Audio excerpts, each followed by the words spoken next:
We are going to start talking a little Oklahoma recruiting. They made some waves, but obviously the struggles this offseason on the recruiting trail have been well documented. And I want to know, why do the mighty Sooners not have a top 20 class right now?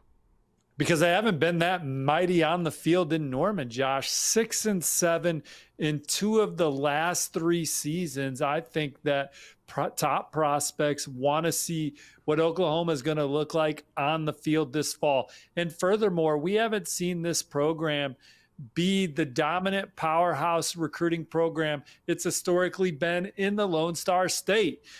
It used to always be Texas or Oklahoma for the most coveted guys out of Texas.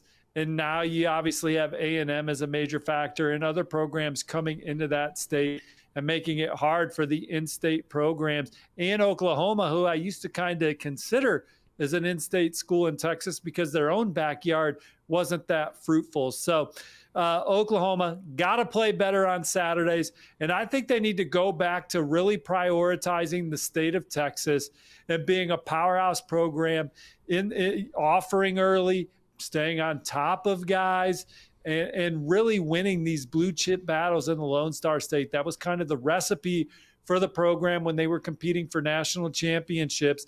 And I think that is the foundation and where Oklahoma recruiting should start year in and year out.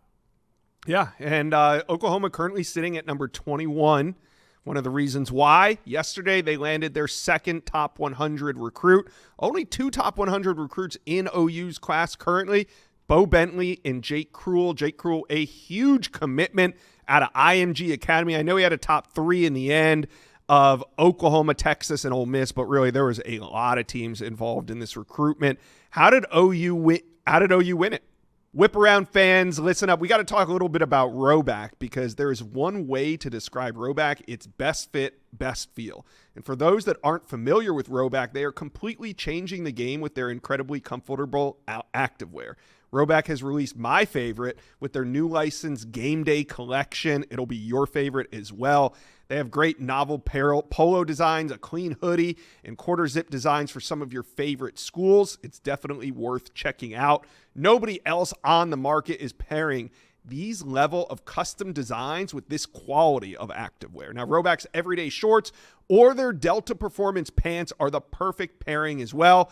They are both super comfortable. I actually have them. They have an elastic waistband and great fabric it gives the appearance of a nice short look, but they have a much more comfortable feel for a day on the move. Now, Rhoback has been proudly leading the NIL charge as well, having signed partnerships with multiple college football stars past and present, and they're becoming the go-to brand for college athletes across the country.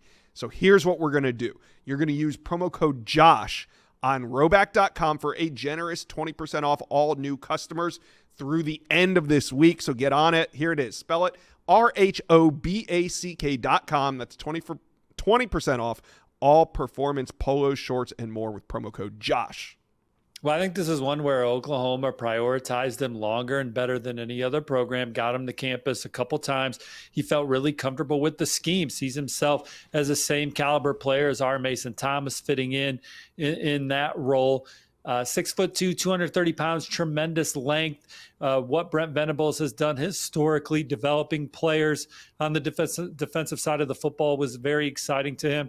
The atmosphere around Norman, picturing himself playing in game days at Oklahoma, also exciting to him. Texas gave Oklahoma a run. Ole Miss was in there. I think Oklahoma obviously stood in the ring from an NIL standpoint, able to get Jake Kruel done on all fronts. That's what recruiting is nowadays, relationships, belief that this is a program that can get the best out of you, and then also having the money to get it done.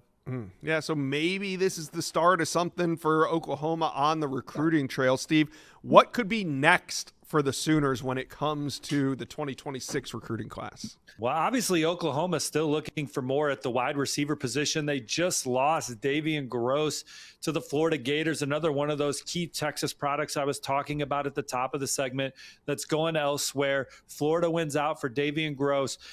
Oklahoma looking for a flip of their own on the recruiting trail. Braden Allen, currently committed to Tulane out of Louisiana, Oklahoma offered him last week. Blake Dawson, Emmett Jones and company extending the good news. They had him on campus in April.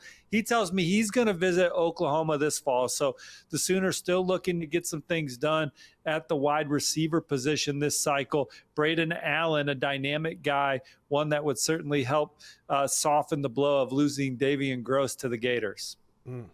Oklahoma fans, I think I know the answer. 3 words to turn around these recruiting woes. Just win, baby.